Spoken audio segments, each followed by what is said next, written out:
और हम उस अमूल्य कृपा को क्या करते हैं, एंजॉय में छोड़ के चले जाते हैं।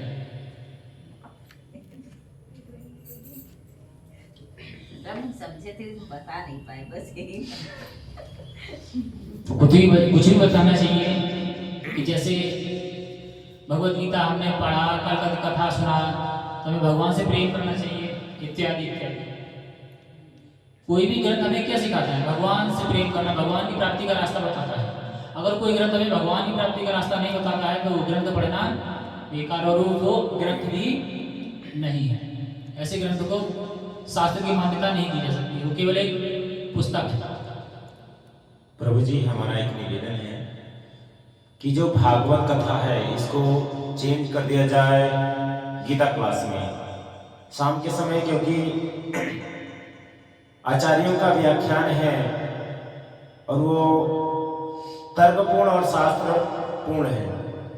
कहते हैं जो सतोगुणी व्यक्ति होता है वो सुबह उठ के पूजा भक्ति करता है। तो सतोगुणी जो ग्रंथ है वो श्रीमद् भागवत महापुराण है, तो सुबह सुबह भागवत कथा वही सुनते हैं जो सतोगुणी व्यक्ति होते हैं। लेकिन हम देखें सामान्यतः वृंदावन धाम में या अन्य तीर्थ स्थलों पर शाम को बहुत ज्यादा भीड़ रहती है, और वो जो लोग आते हैं वो सांसारिक व्यक्ति होते हैं, कृत्य करने वाले व्यक्ति होते हैं और समाज में फंसे हुए व्यक्ति होते हैं। ऐसे भक्तों के, ऐसे व्यक्तियों के बीच में मैं समझता हूं कि श्रेयस्कर ये हो कि भागवत गीता का ज्ञान दिया जाए। अगर आप अनुमति दें तो हम शेड्यूल में बदलाव करें, भगवत गीता का कथा सुनाएंगे प्रभु, आप अगर इच्छा हो। हरे कृष्ण। ठीक है, उसके लिए आप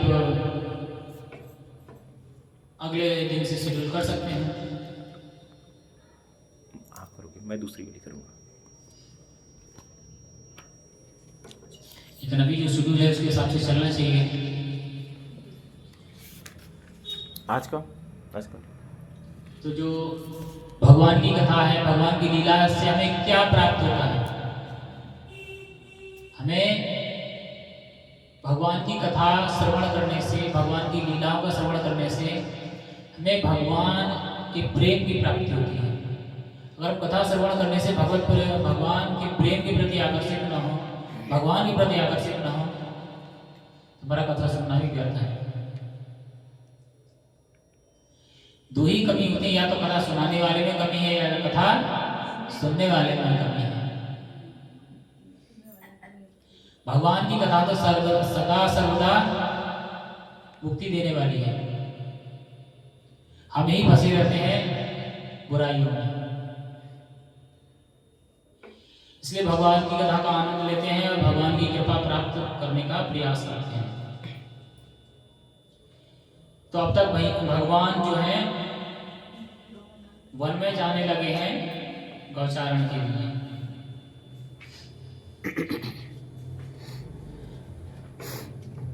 उनको शौक लगता है तो कहते मैं भी गाय चराने जाता है।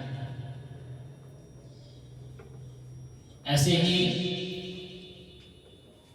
उसी क्रम में भगवान लोहासुर का वध करते हैं। महावन में जब क्रीड़ा करने जाते हैं तो वहां पर खेलते खेलते उस असुर का वध करते हैं। उसी क्रम में क्या होता है कि भगवान संध्या के समय अपना भोजन प्रसाद भोजन भोग लगाने के बाद में मैया यशोदा उन्हें लेता देखती है कि लाला आप शयन करिए और विश्राम करिए।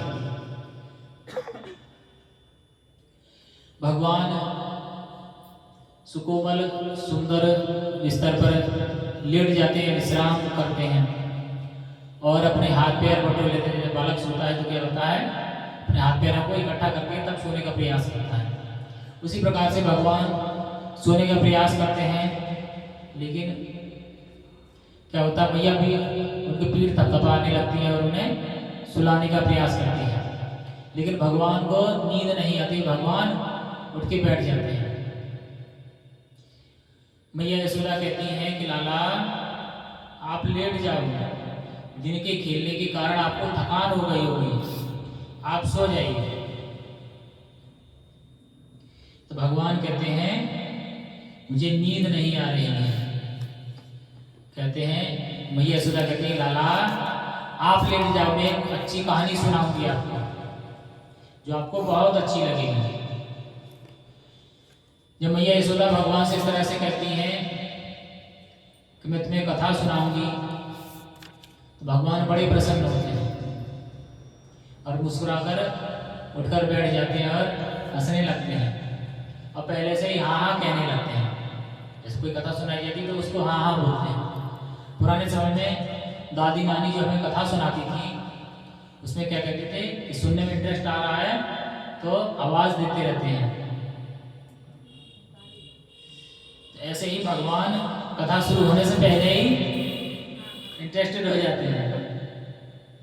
भैया कथा सुनाना प्रारंभ करती हैं, कहती हैं लाला पूर्व काल में अयोध्या नगरी नामक एक बहुत सुंदर और समृद्ध नगर था। उस नगर में बहुत ऊंची ऊंची और विशाल इमारतें थीं जिनके ऊपर चढ़ना बहुत मुश्किल था और उस नगर की बहुत सुंदर और चौड़ी गलियां थी। उसमें रंग रंग के हाट यानी छोटे छोटे बाजार और पण्यशालाएं मतलब बड़ी बड़ी मार्केट वहाँ लगती थी, बड़ी बड़ी बाजार। ऐसी बाजारें जहाँ पर सोना चांदी हीरा जवाहरात आदि आदि बहुमूल्य वस्तुएं भी क्रय और विक्रय की जाती हैं। आगे कहती हैं उस वैभवशाली राज्य के एक परम प्रतापी राजा रघुवंशी राजा कौन थे? महाराजा दशरथ थे और उनकी 3 सुंदर रानियां थी। जब मैया इस तरह से कहानी सुनाती हैं तो भगवान बड़े मुस्कुराते हुए हंसते हुए उस कथा को सुनते हैं। आगे कहती है मैया उनके नाम थे कौशल्या, कैकेयी और सुमित्रा और उनके 4 पुत्र हुए। उन चारों में सबसे बड़े कौन थे? श्री राम थे जो बहुत प्रतापी और संयमी थे। उसके बाद कहते हैं मैया सुनाती आगे कि राजा जनक ने अपनी पुत्री जानकी को स्वयंवर के लिए उन्हें बुलाया और धनुष यज्ञ का आयोजन किया।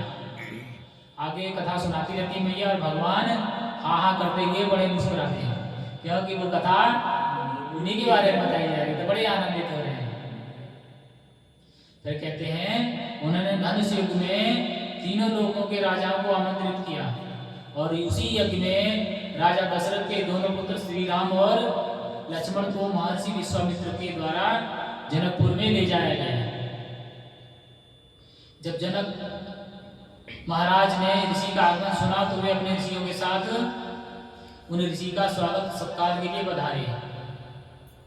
उसके पश्चात भगवान श्री राम ने धनुष तोड़कर जनक नंदिनी सीता का स्वयंवर ग्रहण किया और जनक द्वारी बेटी जानकी का पाणी ग्रहण स्वीकार किया। अब तो और आनंद नाचने लगते हैं।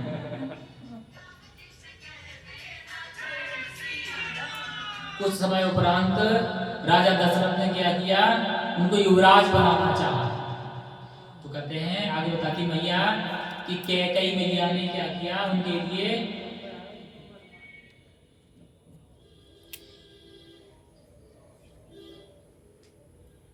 वनवास को मांग लिया। तो भगवान और प्रसन्न होते हैं। मैया ने वनवास मांगा था, मैया कहती हाँ। उस रानी कैकेयी ने राजा दशरथ से वचन मांगा कि रघुपति के राज्य स्थान पर भरत को राज्य प्रदान किया, को राजा बनाया जाए और भगवान राम को वनवासी देश में 14 वर्ष के लिए वनवास भेजा जाए। और भगवान राम के वनवास का बात सुनते ही महाराजा दशरथ बहुत व्याकुल हो गए और उस शोक को सहन न कर पाने के कारण उन्होंने भगवान राम के वियोग में प्राण त्याग दिए। उसके बाद कैकेयी और भरत जो है भगवान से मिलने चित्रकूट गए। राम ने उन्हें अपने पैरों की खड़ाऊ देकर भरत जी पर कृपा किया।